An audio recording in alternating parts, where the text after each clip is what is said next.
when you're working the camera and sitting in front of the camera and hitting the buttons at the same time, it's part of this trial and error, hit and miss. Let me turn this down a little bit. I don't even know if I'm even showing up on the lens. Damn, man, car rattling like that. I'm out here, man. It sound like a damn steel drum band out in the street. Me like it is ting, you like it I ting. We're gonna ting ting ting ting. Why your car sound like that, man? Anyway, all right, I got a little bit of battery life left on this battery right here. Then I'm gonna have to swap them out or charge this thing up or do something. I don't know. But anyway, I wanted to write about my experience in the post office. I mean, these people got to get their stuff together. There's no way I can go into the building. I'm standing in line for half an hour. You got 20 people in line, man. All right? You sitting here telling us that, you know, we have to support the post office because it's the national treasure. It's founded by Ben Franklin, so on and so forth. And then when you go there and you see the way they run the place, you know, I mean, the post offices in Manhattan, they run it pretty well. But the ones that are not in Manhattan, you know, it's like you don't want the people to do business with you. You got 20 people standing in line and, oh, you just got to wait. Why do we just have to wait? You have 4 windows up there and you got 1 person working the retail window. Right? You got 20 people in line to pick up a package, but you got 1 person working that window. You know? I mean, look. When these people think there are no alternative options. There are alternative options. So, is my whole head in the frame now? Because I thought, you know, I'd be like this, and all you're getting is like my face and my nose, and you're not getting the top of my head, which is really good because I didn't really do my hair up anyway. So I don't want you to see the bald patch I got right up in here.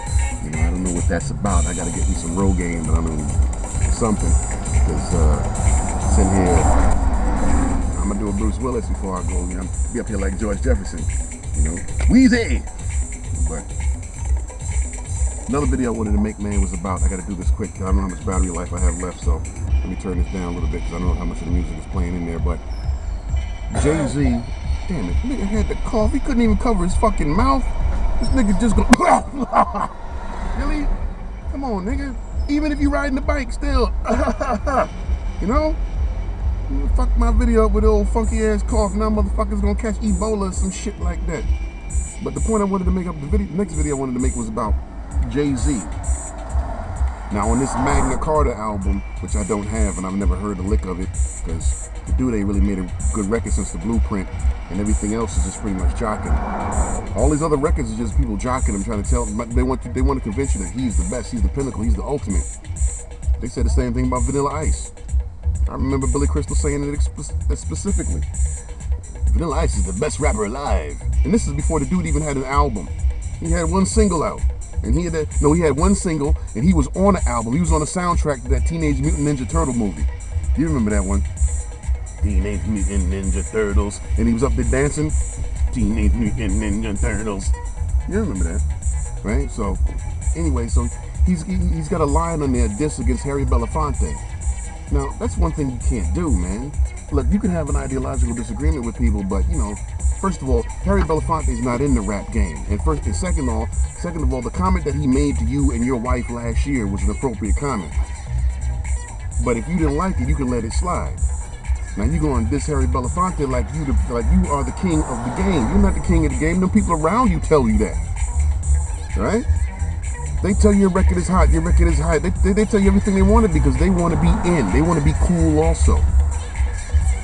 So they get one of these pliable niggas, you know, niggas that don't really have any ideology, you know, and niggas that don't have any belief system. They just want to make some money, like Lee O'Denat, you know, the dude from World Star Hip Hop. You listen to him talk. This dude just trying to make some money. All right, everything out his face is I'm just trying to make some money. So he puts on the most perverted videos of men trying to convince retarded women to have sex. Other women slapping each other, fighting in the face, and somehow to him, this is the world of hip hop. That's not the world of hip hop. With a lyricism, with a DJ, with a turntablism, with a graffiti, with a b-boy style. There's nothing there. It's just a bunch of antisocial behavior in between the commercial breaks for products that you don't need. They're selling the lifestyle, but who wants to live like that? You know? So, you know, Lee Q, O'Denat, and Jay-Z, y'all niggas need a reality check, man. I mean, you know, the problem is, as I see it, a lot of niggas are just doing anything just to make $1. When, you know, you could create music as a craft and still make money. Look at Stevie Wonder. Stevie Wonder comes out with a release and he says he's not going to press release.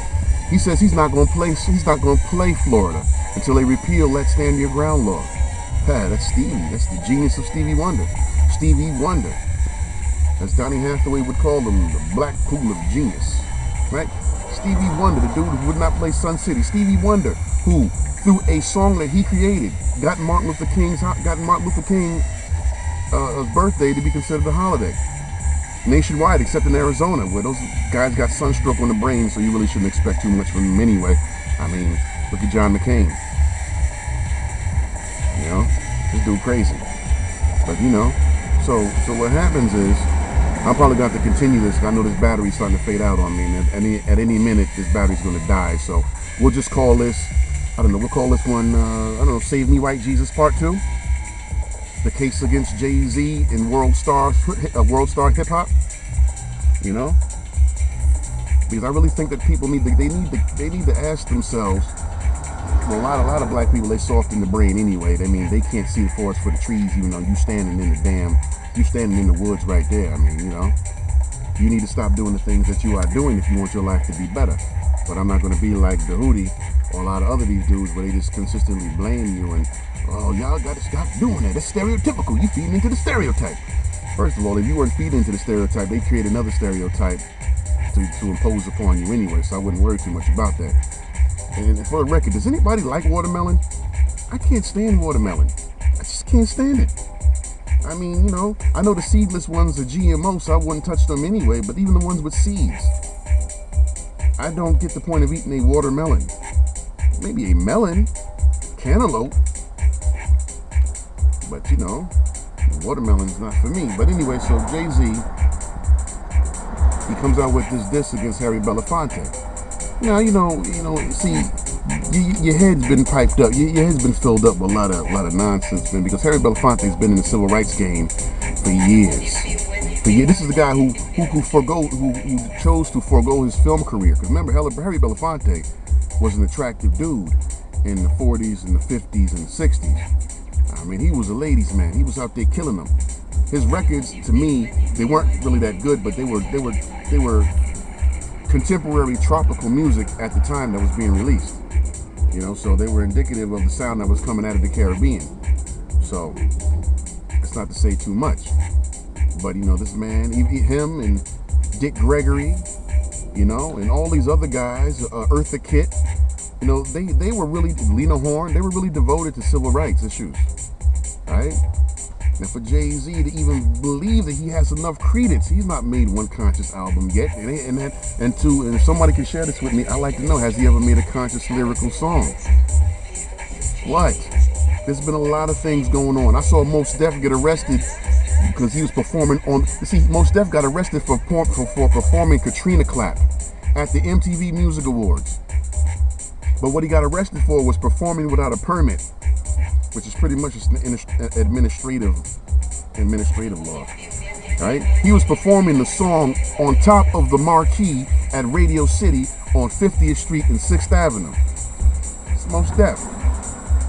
Katrina Clap. I haven't even heard dudes from New Orleans make records about New Orleans. I haven't heard Master P or Juvenile or Lil Wayne say anything about the events of Katrina in 2005. Right? I mean, Kanye used to have some type of spirituality, his first 3 albums, and then he just deviated into this mass, crass narcissism that we all supposed to eat up. Sorry, man, not buying it. I mean, literally, I'm not buying it. I haven't bought his album since the 3rd one. After the 3rd one, he really had nothing left to say. So, you know, Jay-Z, I haven't bought his last album I bought, like I told you, was The Blueprint, 2001. That was the last album he made that was worth listening to. Right? I've never owned a Wayne album, so I don't know what to say about that. You know, I don't know no Waka Flocka, Little Weezy, no, what's the guy called? Drake. What's that other dude? I don't know, Little Bougie. Look, man. half of you motherfuckers, look, you need to put yourself, when you guys make an album, you need to put yourself up against a pinnacle of hip-hop. And to me, a pinnacle of hip-hop is Criminal Minded, Boogie Down Productions, KRS-One. If nothing you say, if you guys make a diss record, but nothing in your diss record can top the second verse in Poetry, you need to hang it up. Poetry came out in 1987, right? It was in 1986 or 87? I believe it was 87 because South Bronx and The Bridge Is Over came out in 86. So the album came out in 87. And in 87, during the summertime, there was so many, Paid in Full came out in 87. Long Live the Kane came out in 87. Public Enemy came out with It Takes a Nation of Millions to Hold Us Back in 87 also. Even though that wasn't that was the best album for me. But that wasn't the album that got them noted. The album that got them noted was No. That was that. It was A Nation of Millions to Hold Us Back. That was the album that got them noticed. Their first album was Yo Bum Rush the Show. That was it. Yo Bum Rush the Show. And I like on that one, My Uzi Weighs a Ton. And it was Public Enemy #1, but there were two versions of that song on that record. There was the one where it had a heavy beat. I got to the beach, the ground was so sandy. Girls on my jock like ants on candy. And Public Enemy. But there was two versions of Public Enemy #1. I remember that. But Yo Bum Rush the Show was their first record. Wasn't really into Run DMC, the Beastie Boys. Remember MC Shan? But I'm going off on a tirade here, and I have minimal battery life left. But my point was that, if you're gonna go at somebody, at least have your pedigrees be similar. Don't have them be dissimilar. Bill Cosby think he was getting credit, and Michael Eric Dyson couldn't criticize him.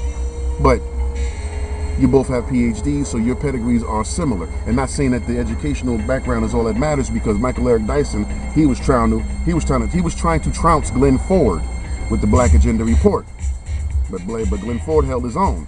So, having a doctorate and a piece of paper is not everything that you need. And it's not all that matters anyway. But with respect to the civil rights game, Jay-Z has the audacity to tell Harry Belafonte to why don't you let the young people do this thing? Because the criticism from Harry Belafonte was, you are not doing anything. You are not doing anything. You and your wife. You're just selling crass materialism and some type of narcissism, because there's a difference when you listen to a love song from Beyonce and a love song from Jill Scott. Now, Jill Scott, when you listen to her songs, they make you feel warm inside, You know what I'm saying? Peace, my girl Jill. Love you. Love you, girl. Love you. But you listen to Jill Scott, man, Jill Scott make you feel normal. Beyonce makes you feel like a deviant, substandard, because you're not living up to something in her head, which I just think is some petty Creole nonsense that they done picked up down south. Her mother, her mother was into that paper bag test. Alright? The last thing you want is some old sad sack Creole woman. High and mighty attitude. But anyway, I think I said all I needed to say, that, Jay-Z wasn't qualified to insult Harry Belafonte without understanding the time and devotion that Harry Belafonte has put into the civil rights struggle. You haven't seen Jay-Z put anything into anything. The dude has a charity. Don't believe me? Look this up. The man has a charity, right? In the budget for this charity is about maybe $12 million or $4 million or something like that. And the allocation, the disbursement, they dispersed $40,000 last year. It's not a charity, that's a tax haven. Alright? You set it up as a charity, but it's a tax haven. And don't fool yourself. Alright? So, I'm not really worried about, any blowback that Jay-Z's going to get, because the guy's pretty much irrelevant anyway. But you're going to see some things, and what happens is you believe those people on Madison Avenue tell you that your career is this and you are the ultimate and you are this, that, and the other thing. You can let them hype you up if you want to. But the minute that they stop playing your records, you'll be like Hosni Mubarak. You thought you was in charge, and all of a sudden you can't get out your bedroom. But with that in mind, I'm going to see what these look like, and if I have any more to say, I'll post them more later.